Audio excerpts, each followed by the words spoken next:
Welcome to the UND Intramural Volleyball Online Captain's PowerPoint. The Assistant Director of Wellness Programs is Patrick Marco, and the Intramural Program Manager for Volleyball is Kevin Gola. All games will be played at the UND Wellness Center. Here are the starting and ending dates of the regular season league and the playoff season for this. The coordinator of Rec Sports and Special Events is Patrick Marco. I'm Kevin Gola, the Intramural Program Manager for Volleyball. Games begin September 8th and playoffs begin October 14th. All games will be played at the Wellness Center main gyms.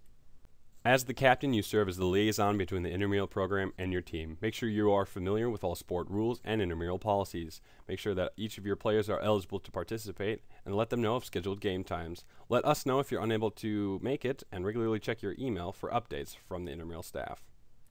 Before their first contest, each one of your players must be registered and join your team's roster on iamleagues.com, where you will be able to find all schedules, rules, and free agent listings. In order to be eligible, all players must be a UND student or a faculty or staff member with a Wellness Center membership, be on your Iron Leagues team roster, and have their UND ID on them. Teams may have only 2 sport club members or former college varsity athletes competing in similar or related sports, and or pro or semi-pro athletes that haven't competed at that level in the past 2 years. Players can be added to the roster at any time before playoffs, but they can only play for one team. Ineligible players caught will subject themselves and their team to penalties outlined in the intramural handbook. Each team in every game will be rated on a 1 to 4 point scale for their sportsmanship before, during, and after a contest. If a player is ejected from a contest, that player will be suspended from their next game. A forfeit occurs when a team has no players on site at game time. That team will then be ineligible for playoffs, and if they receive 2 forfeits, the team will be dropped from the league. A default occurs when a team has players present, but the minimum number has not yet been met. Or if the captain notifies the intramural office that they will not be attending a game at least 6 hours in advance. If they receive 2 defaults, the team will be ineligible for playoffs, and if they receive 3 defaults, they will be dropped from the league. To compete in playoffs, teams must have won at least 2 games, a cumulative sportsmanship rating of 3 or higher, no forfeits, and no more than 1 default. Only players that participated in the regular season can participate in playoffs, and playoff scheduling may be different than regular season scheduling. No individual is allowed to be in possession or under the influence of alcohol or drugs. Any player caught will be immediately removed, suspended from their next game, and reported to UND safety.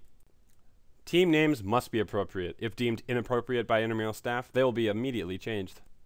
The intramural staff is first aid and CPR certified and will provide initial emergency care to any injured parties. Participation is voluntary. Any bleeding players must immediately leave the game area and cannot return until the wound is covered, the bleeding has stopped, and any blood-stained clothing has been removed. Report all injuries to the intramural staff. No boots or open-toed footwear are allowed, and all jewelry must be removed for all intramural contests. Teams can only consist of between 4 and 6 players on the court at a time. Games are 30 points, best 2 out of 3. The third game is only to 15 points. Teams should volley for first serve, where the ball will go over the net 3 times before the volley is considered official. Let serves are legal. Serves cannot be blocked or attacked. Back row players cannot attack in front of the 10-foot line.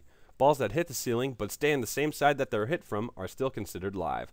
Blocks do not count as a hit and can be followed by a standard hit by the same player. Balls hit into the net can be recovered. Play will continue if the ball hits a stationary foot or leg, but not if it was kicked. This video is only a small overview of the rules. Please read and be familiar with all sport rules and the intramural handbook. Ignorance of the rules is not an excuse, and remember all official calls are final. Like the Wellness Center Facebook page for all Wellness Center event updates at facebook.com/UNDWellness. For a full list of intramural sports, visit iamleagues.com/UND. Thanks for watching. If you have any further questions, please visit und.com/intramurals.